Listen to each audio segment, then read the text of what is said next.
Hello friends, welcome to GS analysis centre. तो daily current affair के सत्र में आज हम डिस्कस करेंगे 10 मई का करंट अफेयर। करंट अफेयर के साथ साथ जितने भी इंपॉर्टेंट एक्स्ट्रा फैक्ट होंगे सारे को डिस्कस करेंगे। साथ ही इसका पीडीएफ इस वीडियो के डिस्क्रिप्शन से आप डाउनलोड कर सकते हैं। दोस्तों, करंट अफेयर के अलावा टॉप 15 जीके के इंपॉर्टेंट क्वेश्चंस को भी डिस्कस करेंगे, जो कि आगामी सभी प्रतियोगी परीक्षाओं के लिए इंपॉर्टेंट रहेंगे। तो वीडियो को पूरा देखिए और वीडियो पसंद आएगा तो लाइक और शेयर जरूर करना। अब चलिए स्टार्ट करते हैं। पहला क्वेश्चन है, विश्व रेड क्रॉस दिवस 2022 का विषय क्या है? तो देखिए, हर साल 8 मई को विश्व रेड क्रॉस दिवस मनाया जाता है। 2022 का थीम है बी ह्यूमन काइंड। अच्छा, 8 मई को ही ये दिवस क्यों मनाया जाता है? देखिए, international committee of the red cross जो अंतर्राष्ट्रीय संस्था है, उसके संस्थापक थे हेनरी डुनेंट। हेनरी डुनेंट, इनका जन्म हुआ था 8 मई 1828 को। इसी वजह से 8 मई को हर साल विश्व रेड क्रॉस दिवस मनाया जाता है। हेनरी डुनेंट, इनका नाम याद रखिएगा, ये नोबेल प्राइज के प्रथम विजेताओं में से एक थे। नोबेल प्राइज की शुरुआत की गई थी 1901 में, और 1901 में 2 लोगों को शांति के क्षेत्र में नोबेल प्राइज दिया गया था, जिसमें से एक थे हेनरी डुनेंट और दूसरे थे फ्रेडरिक पेसी। ठीक है, और हेनरी डुनेंट द्वारा जो स्थापित संस्था है international committee of the red cross, उसने भी अभी तक 3 बार नोबेल प्राइज जीते हुए हैं शांति के क्षेत्र में। पहली बार 1917 में, दूसरी बार 1944 में, तीसरी बार 1963 में international committee of the red cross को शांति के क्षेत्र में नोबेल प्राइज दिया गया था। ठीक है, तो हेनरी डुनेंट जो कि स्विट्जरलैंड के मानवतावादी थे, उन्होंने ही इस संस्था की स्थापना की थी। उन्हीं की याद में हर साल उनके जन्म दिवस के अवसर पर 8 मई को विश्व रेड क्रॉस दिवस मनाया जाता है। 2022 का थीम है बी ह्यूमन काइंड, और 2021 में इस दिवस का थीम क्या था? अनस्टॉपेबल। याद रखिए। अब चलिए, मई माह में जितने भी इंपॉर्टेंट डे मनाए गए हैं उनका फटाफट रिविजन कर लीजिए। 1 मई को गुजरात और महाराष्ट्र, ये दोनों राज्य अपने स्थापना दिवस मनाते हैं। इन दोनों राज्यों की स्थापना 1 मई 1960 को की गई थी। 1 मई को ही अंतर्राष्ट्रीय श्रम दिवस भी मनाया जाता है। 2 मई को अंतर्राष्ट्रीय खगोल विज्ञान दिवस। 3 मई को विश्व प्रेस स्वतंत्रता दिवस। 2022 का थीम है जर्नलिज्म अंडर डिजिटल सीज। देखिए, इस साल जो विश्व प्रेस स्वतंत्रता सूचकांक जारी किया गया है, उसमें 180 देशों की सूची में भारत 150वें स्थान पर है। याद रखिए। 4 मई को अंतर्राष्ट्रीय अग्निशामक डे मनाया जाता है। 5 मई को विश्व हाथ स्वच्छता दिवस। 2022 का थीम है unite for safety, clean your hands. 6 मई को अंतर्राष्ट्रीय आहार निषेध दिवस। 7 मई को विश्व एथलेटिक्स दिवस। 8 मई को विश्व रेड क्रॉस दिवस, और थीम है 2022 का बी ह्यूमन काइंड। चलिए, अगला क्वेश्चन है, श्रीलंका के वह प्रधानमंत्री जिन्होंने हाल ही में इस्तीफा दे दिया है। देखिए, श्रीलंका काफ़ी ज़्यादा आर्थिक संकट से जूझ रहा है, और अभी तक श्रीलंका की सरकार ने वहाँ पर 2 बार आपातकाल लगा दिया है। दूसरी बार आपातकाल जो लगाया गया है, विरोध प्रदर्शन के कारण श्रीलंका के प्रधानमंत्री महिंदा राजपक्षे ने अपने पद से इस्तीफा दे दिया है। इन्हीं के भाई हैं राष्ट्रपति गोटाबाया राजपक्षे। तो गोटाबाया राजपक्षे को इन्होंने अपना इस्तीफा सौंप दिया है। श्रीलंका की कैपिटल है श्री जयवर्धने पुराकोट्टे। कोलंबो का नाम सुनते हैं, कोलंबो वाणिज्यिक कैपिटल है, जैसे भारत की वाणिज्यिक कैपिटल मुंबई है। राष्ट्रपति हैं गोटाबाया राजपक्षे। प्रधानमंत्री महिंदा राजपक्षे ने इस्तीफा दे दिया है। यहाँ की आधिकारिक भाषा 2 है, सिंहला और तमिल। तमिल तमिलनाडु राज्य की भी आधिकारिक भाषा है। श्रीलंका का नेशनल स्पोर्ट्स है वॉलीबॉल। करेंसी है श्रीलंकन रुपये। रुपया करेंसी बहुत सारे देशों में चलती है, श्रीलंका के अलावा नेपाल, भारत, पाकिस्तान, इंडोनेशिया, मालदीव, मॉरिशस और सेशेल्स। नेक्स्ट, हाल ही में टोमेटो फीवर को चर्चा में देखा गया। इस बीमारी का लक्षण क्या है? तो देखिए, टोमेटो फीवर हाल ही में काफ़ी सुर्खियों में है। केरल में इसके बहुत सारे मामले देखे जा रहे हैं। ठीक है, और याद रखिएगा, 5 साल से कम उम्र के बच्चों में ही ये रोग होता है, टोमेटो फीवर। इसके लक्षण हैं घुटनों का रंग फीका पड़ना, हाथों का रंग फीका पड़ना, मुंह और त्वचा में जलन, और शरीर पर लाल चकत्ते जो कि टमाटर के जैसे दिखते हैं, इसलिए इसे टोमेटो फीवर कहा जाता है। यानी उपर्युक्त सभी। और किस राज्य में इसके मामले देखे जा रहे हैं? केरल में। 5 साल से कम उम्र के बच्चों में ये रोग होता है, इसका नाम है टोमेटो फीवर। नेक्स्ट, संयुक्त राष्ट्र द्वारा प्रत्येक वर्ष किस दिन द्वितीय विश्व युद्ध के दौरान अपनी जान गंवाने वालों के लिए स्मरण और सामंजस्य के समय के रूप में मनाया जाता है? तो देखिए द्वितीय विश्व युद्ध चला था 1939 से लेकर 1945 तक।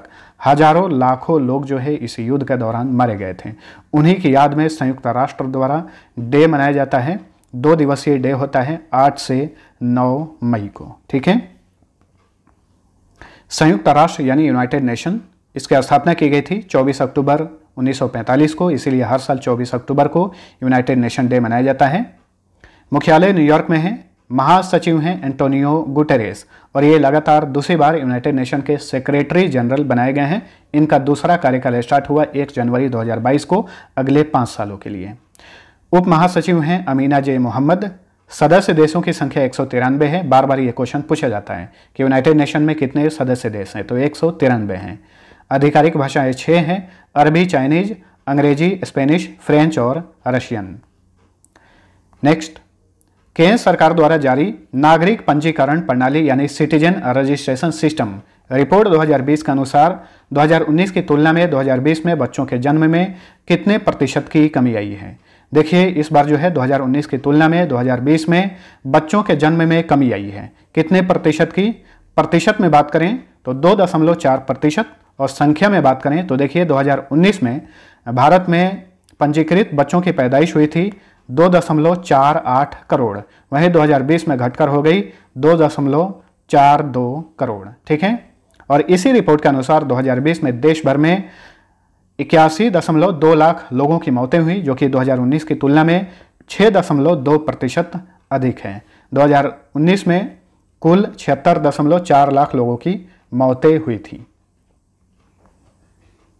नेक्स्ट, निम्न में से किस राज्य की सरकार ने राज्य के सभी 58,000 से अधिक ग्राम पंचायतों के परिसर में लोगों के लिए मुफ्त वाईफाई की सुविधा देने की घोषणा की है? तो ये है उत्तर प्रदेश। ऑप्शन बी है राइट आंसर। उत्तर प्रदेश की सरकार ने घोषणा की है कि राज्य भर में जितने भी 58,000 से अधिक ग्राम पंचायत हैं उन सभी पंचायतों का जो कार्यालय है उसके 50 मीटर के दायरे में लोगों के लिए मुफ्त में वाईफाई की सुविधा प्रदान की जाएगी। इसके अलावा एक बात और ध्यान में रखिएगा, उत्तर प्रदेश में स्थित जितने भी ग्राम पंचायत कार्यालय हैं अब उन्हें जाना जाएगा ग्राम सचिवालय के नाम से। उत्तर प्रदेश में हाल ही में स्कूल चलो अभियान शुरू किया गया। इसके अलावा राष्ट्रीय जल पुरस्कार 2022 प्रदान किया गया था। इसमें सर्वश्रेष्ठ राज्य की श्रेणी में उत्तर प्रदेश को पहला पुरस्कार मिला। 11वीं जूनियर राष्ट्रीय पुरुष हॉकी चैंपियनशिप 2021 का खिताब इसे राज्य ने जीता। स्वच्छ सर्वेक्षण 2021 में सर्वश्रेष्ठ गंगा शहर का पुरस्कार वाराणसी को दिया गया। वहीं इस सर्वेक्षण में लगातार 5वें साल जो है भारत का सबसे स्वच्छ शहर बना है इंदौर मध्य प्रदेश में ही, याद रखिए। भारत का पहला ग्रीन हाइड्रोजन संयंत्र मथुरा में स्थापित किया जा रहा है। माई गोव मेरी सरकार पोर्टल लॉन्च किया गया है। Affordable rental housing and complex योजना शुरू की गई है। इसके अलावा पीएम मोदी ने कुछ दिन पहले ही उत्तर प्रदेश के बलरामपुर में सरयू नहर परियोजना का उद्घाटन किया था। उत्तर प्रदेश भारत में सबसे अधिक राज्यों से अपनी सीमा शेयर करने वाला राज्य है। यह अपनी सीमा भारत के 8 राज्य और 1 केंद्र शासित प्रदेश से शेयर करता है। राज्यों में बिहार, झारखंड, छत्तीसगढ़, मध्य प्रदेश, हरियाणा, हिमाचल प्रदेश और उत्तराखंड। केंद्र शासित प्रदेश में दिल्ली से और कंट्री में नेपाल से अपनी सीमा शेयर करता है। उत्तर प्रदेश का गठन हुआ था 24 जनवरी 1950 को। भारत में सबसे अधिक जिले इसी राज्य में हैं। जिलों की संख्या 75 है। राजधानी लखनऊ। चीफ मिनिस्टर हैं योगी आदित्यनाथ। गवर्नर हैं आनंदीबेन पटेल। इलाहाबाद हाई कोर्ट के चीफ जस्टिस हैं राजेश बिंदल। उत्तर प्रदेश में लोकसभा सीट की संख्या 80, राज्यसभा सीट 31, विधानसभा सीट की संख्या 403 है। विधान परिषद भी है, इसके सीट की संख्या 100 है। वर्तमान में भारत के 6 राज्यों में विधान परिषद है: उत्तर प्रदेश, बिहार, महाराष्ट्र, कर्नाटक, आंध्र प्रदेश और तेलंगाना। यहाँ का राजकीय पशु है बारहसिंगा, राजकीय पक्षी सारस, राजकीय पेड़ अशोक, राजकीय फूल पलाश। पलाश जो है ये झारखंड का भी राजकीय फूल है। राजकीय फल आम, राजकीय मिठाई जलेबी। रासलीला, झूला, कजरी, जद्दा, चाचरी, नौटंकी तथा जैता उत्तर प्रदेश के प्रमुख फोक डांस हैं। दुधवा नेशनल पार्क ये टाइगर रिजर्व भी है। Amangarh tiger reserve, Pilibhit tiger reserve, Chandraprabha wild life sanctuary, Hastinapur wild life sanctuary, Ranipur wild life sanctuary, Nawabganj पक्षी अभयारण्य यानी bird sanctuary, Sandy bird sanctuary तथा सोर सरोवर बर्ड सेंचुरी सारे यूपी में है। रिहन डैम गोविंद वल्लभ पंत सागर पर, माता टीला डैम बेतवा नदी पर है। उत्तर प्रदेश की आधिकारिक भाषा हिंदी है। नेक्स्ट, जैन अंतर्राष्ट्रीय व्यापार संगठन द्वारा हाल ही में किस स्थान पर जीतो कनेक्ट 2022 का आयोजन किया गया? तो हाल ही में जीतो कनेक्ट नामक कॉन्फ्रेंस का आयोजन किया गया महाराष्ट्र के पुणे में, और इसका उद्घाटन किए थे प्रधानमंत्री नरेंद्र मोदी। ठीक है, तो युवा उद्यमियों को आपस में जोड़ने के लिए इस कॉन्फ्रेंस का आयोजन किया गया था। इसका नाम था जीतो कनेक्ट। ठीक है, जीतो के द्वारा इसका आयोजन किया गया था। जीतो एक नॉन प्रॉफिट ऑर्गेनाइजेशन है भारत का। जीतो का फुल फॉर्म होता है जैन इंटरनेशनल ट्रेड ऑर्गेनाइजेशन। ठीक है, तो दुनिया भर के जैन समुदाय से जुड़े उद्यमियों को जोड़ने वाला ये एक अंतर्राष्ट्रीय संगठन है जिसका गठन किया गया था 2007 में, और इसका हेडक्वार्टर है मुंबई में। देखिए, जैन की बात करें तो हाल ही में बेंगलुरु में जो भारत का खेलो इंडिया यूनिवर्सिटी गेम्स का आयोजन हाल ही में किया गया था बेंगलुरु में, उसमें सबसे अधिक पदक जैन यूनिवर्सिटी ने जीता। जैन यूनिवर्सिटी कहाँ पर है? बेंगलुरु में ही है, तो याद रखिए। नेक्स्ट, निम्न में से किस संगठन ने 7 मई 2022 को अपना 62वां स्थापना दिवस मनाया?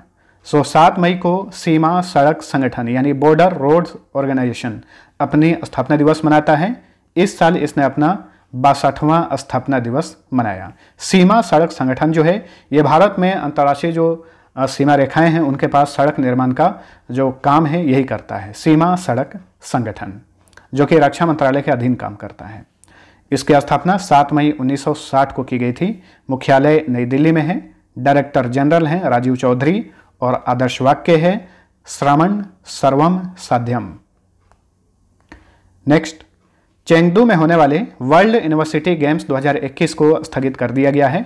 अब इसका आयोजन किस वर्ष किया जाएगा? तो देखिए, चेंगडू चीन में है, और चीन के सिचुआन प्रांत के चेंगडू में ही 2021 का वर्ल्ड यूनिवर्सिटी गेम्स आयोजित किया जाना था। अब इसे स्थगित कर दिया गया है। अब सीधे इसका आयोजन 2023 में किया जाएगा। देखिए, कोरोना महामारी जो है चीन में फिर से लगातार बढ़ते जा रहा है। इसी वजह से इस साल जितने भी गेम्स का आयोजन चीन में किया जाना था सभी को स्थगित कर दिया गया है। ठीक है, वर्ल्ड यूनिवर्सिटी गेम्स का ये 31वां संस्करण होना था, अब इसे स्थगित कर दिया गया है। सीधे 2023 में इसका आयोजन किया जाएगा। और इसी साल ही 19वां एशियन गेम्स का भी आयोजन चीन के हांगझो में किया जाना था, अब उसे भी स्थगित कर 2023 जो है कर दिया गया है। 2023 में 19वां एशियन गेम्स चीन के हांगझो में आयोजित किया जाएगा। इसके अलावा तीसरा एशियन यूथ गेम्स भी स्थगित कर दिया गया है। इसका भी आयोजन इसी साल दिसंबर में किया जाना था। ठीक है, चीन के शंताओ में तीसरा एशियन यूथ गेम्स आयोजित किया जाएगा। इस साल नहीं, अब 2023 या 2024 में इसका आयोजन किया जाएगा। डेट की घोषणा नहीं की गई है। चलिए, अगला क्वेश्चन है, टीवीएस मोटर के नए प्रबंध निदेशक कौन बने हैं? तो टीवीएस मोटर के नए मैनेजिंग डायरेक्टर बने हैं Sudarshan Venu. Option B right answer. ये भारत की अपनी टीवीएस मोटर कंपनी है, भारत की प्राइवेट सेक्टर की ये कंपनी है। इसके नए मैनेजिंग डायरेक्टर बने हैं सुदर्शन वेणु। टीवीएस मोटर की स्थापना 1978 में की गई थी। संस्थापक थे टीवी सुंदरम अयंगर, इन्हीं का नाम का शॉर्ट फॉर्म है टीवीएस। ठीक है, मुख्यालय चेन्नई में है। वर्तमान में टीवीएस मोटर के चेयरमैन हैं सर राल्फ डाइटर स्पेथ। चेयरमैन एमिरेटस हैं वेणु श्रीनिवासन। तो फ्रेंड्स, ये था हमारा आज का करंट अफेयर। वीडियो पसंद आया है तो लाइक और शेयर जरूर करना। अब चलिए टॉप 15 जीके के इंपॉर्टेंट क्वेश्चंस को देख लेते हैं आज सेट 28 से। पहला क्वेश्चन, किस पूर्व क्रिकेटर को हरियाणा का हरिकेन कहा जाता है? तो हरियाणा का हरिकेन कहा जाता है पूर्व क्रिकेटर कपिल देव को। इन्हीं की कप्तानी में भारत ने 1983 में क्रिकेट वर्ल्ड कप जीता था। मजल फलग शब्द का संबंध किससे है? तो मजल फलग शब्द का संबंध राइफल शूटिंग से है। क्वेश्चन नंबर 3 है, इंटरनल इंडिया पुस्तक किसने लिखी है?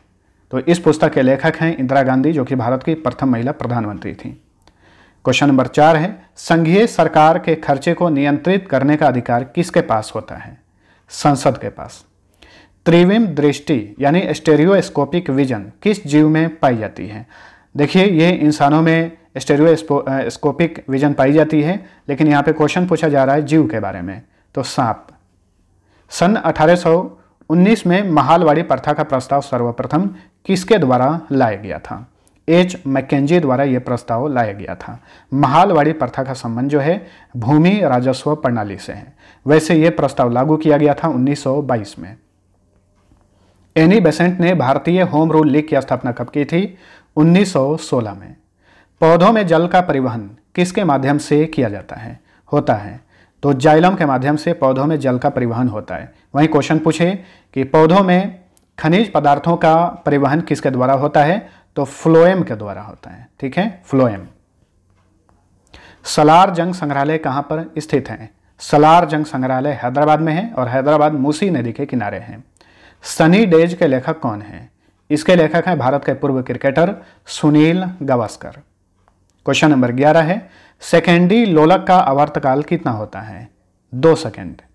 सिंधु नदी कहाँ से निकलती है? तो सिंधु नदी जो कि काफ़ी मशहूर नदी है, ये मानसरोवर झील से निकलती है, तिब्बत के मानसरोवर झील से, और भारत में लद्दाख, कश्मीर होते हुए, पाकिस्तान होते हुए ये अरब सागर में जाकर गिर जाती है। ताजमहल के वास्तुकार कौन थे? तो ताजमहल के वास्तुकार थे उस्ताद अहमद लाहौरी। लोकसभा सदस्य कितने दिनों तक सदन के अनुमति के बिना बैठक में अनुपस्थित रहता है तो उसे अयोग्य करार दिया जाएगा? तो देखिए, लोकसभा का सदस्य बिना सदन के अनुमति के अगर लगातार 2 महीने तक अनुपस्थित रहता है तो इसे अयोग्य करार दिया जा सकता है। क्वेश्चन नंबर 15 है, सोडा वाटर बनाने के लिए किस गैस का प्रयोग किया जाता है? कार्बन डाइऑक्साइड यानी CO2। अब चलिए फटाफट पिछले क्लास का क्विक रिवीजन कर लीजिए।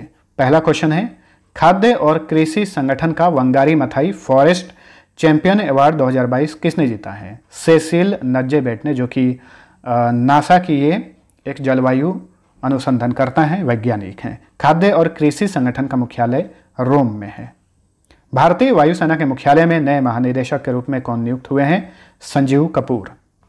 हाल ही में केंद्र सरकार ने राष्ट्रीय फिल्म विरासत मिशन के तहत दुनिया की सबसे बड़ी फिल्म पुनरुद्धार परियोजना के लिए कितने करोड़ रुपए आवंटित किए हैं?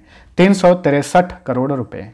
केंद्रीय MSME यानी केंद्रीय सूक्ष्म लघु और मध्यम उद्यम मंत्री नारायण तातुराने ने 5 मई 2022 को किस स्थान पर एंटरप्राइज इंडिया नेशनल कोयर कंक्लेव 2022 का उद्घाटन किया?